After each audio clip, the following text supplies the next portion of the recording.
Pemirsa, Anda masih bersama kami di Suara Jakarta dan kita masih akan bahas lagi terkait pasca ditetapkannya ada 2 orang terjangkit virus corona, dan saat ini saya sudah bersama Ibu Diana Dewi selaku Ketua Umum Kadin DKI Jakarta. Ya Bu Diana, kalau kita melihat kondisi di masyarakat sekarang, kebanyakan masyarakat itu panik pasca disebutkannya ada 2 orang terkena corona di Indonesia. Ibu melihatnya ini bagaimana? Karena saat ini masyarakat panik dengan berbondong-bondong membeli masker dan bahkan memborong bahan-bahan pokok untuk makanan persediaan mereka di rumah. Padahal untuk saat ini kalau kita lihat Kemenkes juga masih menyatakan kondisinya masih cukup aman. Itu bagaimana, Bu? Ya, justru kami mengharapkan bahwa masyarakat itu nomor 1 adalah jangan panik. Itu dulu.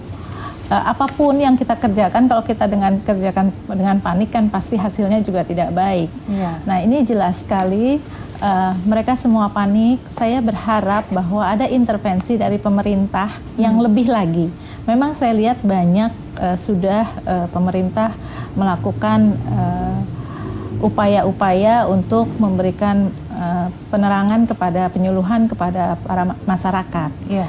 Sekarang lebih lagi, bagaimana masyarakat ini diyakinkan bahwa virus corona selain memang belum ada obatnya, yang kita nyatakan demikian, tetapi bukan berarti kita harus menjadi panik saat ini.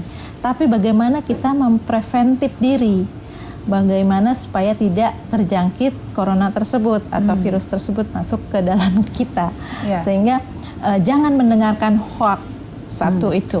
Kemudian kedua, pemerintah memberikan penyuluhan yang tepat.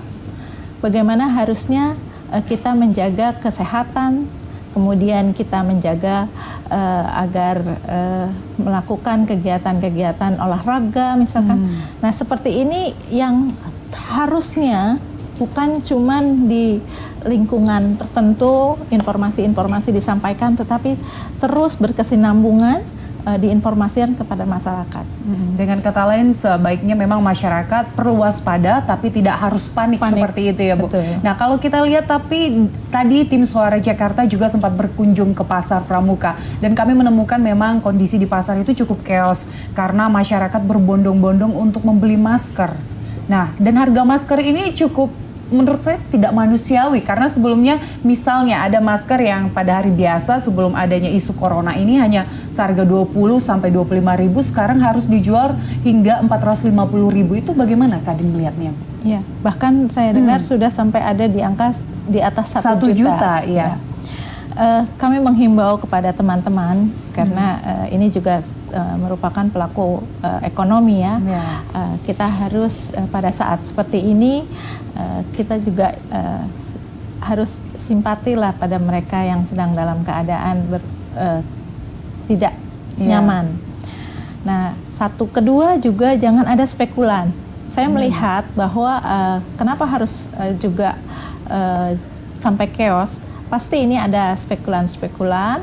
Saya menghimbau lah teman-teman sebagai pengusaha memang kita tugasnya adalah mencari profit. Tetapi pada saat situasi seperti ini bukan waktunya yang tepat kita mencari profit yang seperti ini. Seolah-olah mengambil keuntungan di atas penderitaan orang lain seperti itu ya Bu ya. Nah, kalau Ibu melihat Kadin sendiri sudah sampai sejauh mana untuk menangani mereka-mereka ya, kalau kita bilang pedagang-pedagang mungkin yang nakal yang bisa menyetok barang-barang itu, sudah sampai mana Bu untuk men-trackingnya mereka ini? Kalau Kadin sendiri kita tidak punya kewenangan untuk punishment mereka, tetapi dengan kami berteman dengan sesama pengusaha, kami menghimbau kepada mereka kita jangan melakukan spekulan itu. Kemudian yang kedua, kita mencari alternatif lain selain dari masker-masker yang sekarang ternyata bukan cuma harganya mahal tapi hilang. Kepada teman-teman yang lain, ada nggak produksi yang kemarin pernah kita lihat ada produksi yang dianggap itu aspal. Iya, Nah, yang tidak sesuai SNI iya, gitu ya Bu iya. ya. Nah ini yang kami akan kaji juga bagaimana mereka bisa membantu pada situasi seperti ini. Kan ini dalam keadaan kondisinya yang darurat urgent ya. Jadi kami nanti akan berbicara juga kepada yang berwenang bahwa ini waktunya kita juga force majeure kan. Jadi ada hal yang perlunya mungkin ada sesuatu yang dari yang berwenang bisa memberikan sedikit kelonggaran-kelonggaran kalau memang betul dari segi kesehatan bahan tersebut bisa untuk dipakai. Dengan kata lain, dari Kadin sendiri berharap semoga ada pedagang-pedagang dari lokal gitu Bu untuk akhirnya memproduksi masker-masker ini sehingga di masyarakat tidak langka dan harganya melonjak gitu betul, ya Bu ya. Betul. Nah kalau kita melihat Bu kondisi virus corona yang masuk juga ke sini itu berpengaruh terhadap bahan pokok. Misalnya cabai, bawang putih juga mengalami harga yang cukup melonjak dan masyarakat sepertinya memburu makanan. Mereka seolah-olah menggambarkan kondisi di Wuhan gitu, sudah menyediakan persediaan makanan gitu di rumahnya. Ini bagaimana Bu? Ini untuk Kadin sendiri menanggapinya bagaimana? Apakah sudah mempersiapkan nantinya untuk pengganti supaya di masyarakat tidak terus-menerus harga itu melonjak? Ya.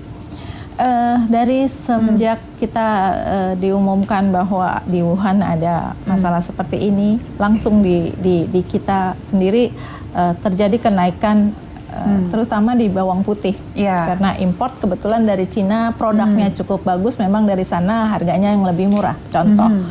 Nah, itu pemerintah hadir di situ. Mengintervensi bagaimana harga menjadi stabil kembali. Nah ini kan sekarang bukan cuma bawang putih, tetapi ada produk-produk lain.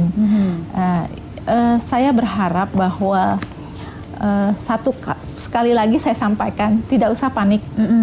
Yang kedua, memang bahan pokok untuk sampai dengan saat ini semua memperkirakan forecast-nya adalah cukup. Masih cukup ya, masih Bu? cukup. Bahkan hingga nanti kita untuk menjelang Lebaran masih cukup kan, Bu? Ini justru yang saya mengkhawatirkan. Kita mau menjelang hari raya, tinggal 1-2 bulan lagi. Biasanya yang paling banyak mempengaruhi adalah industri. Karena industri itu tidak bisa sekali produk sekarang kemudian jadi. Itu pada saat hari raya sendiri melonjaknya konsumsi sampai 300 kali. Sedangkan kalau kita produksi pada saat yang bersamaan kan tidak mungkin. Berarti kita harus bicara 1-2 bulan ke belakang. Contohnya industri apa, Bu? Makanan. Makanan, industri yang dari pasti makanan ya, yang memang kita harus prepare dari 1-2 bulan sebelum. Nah, ini bahan bakunya yang harus dipertanyakan. Ada kebijakan-kebijakan pemerintah juga yang mana bahan baku tersebut itu import misalkan. Nah, kebijakan yang tidak pro kepada industri, ya saya berharap pemerintah juga akan cepat melihat di mana situasi seperti ini, betul-betul dicek bahan bakunya seperti apa, dipanggil teman-teman industri, bagaimana 2 bulan ke depan, apakah memang mencukupi, jangan nanti kita bilang cukup, ternyata tidak ada, nanti chaos lagi seperti di pasar pramuka. Dari Kadin sudah ada upaya untuk berbicara supaya nanti hal ini bisa diwujudkan gitu, Bu? Iya, kita sedang menghitung kebutuhan-kebutuhan industri mana yang memang betul-betul stoknya itu terpengaruh dari import. Nah itu kita sedang menghitung seperti itu dan kita akan berikan kajian ini secepat mungkin dan kita berharap bahwa terutama 9 bahan pokok itu betul-betul tercukupi.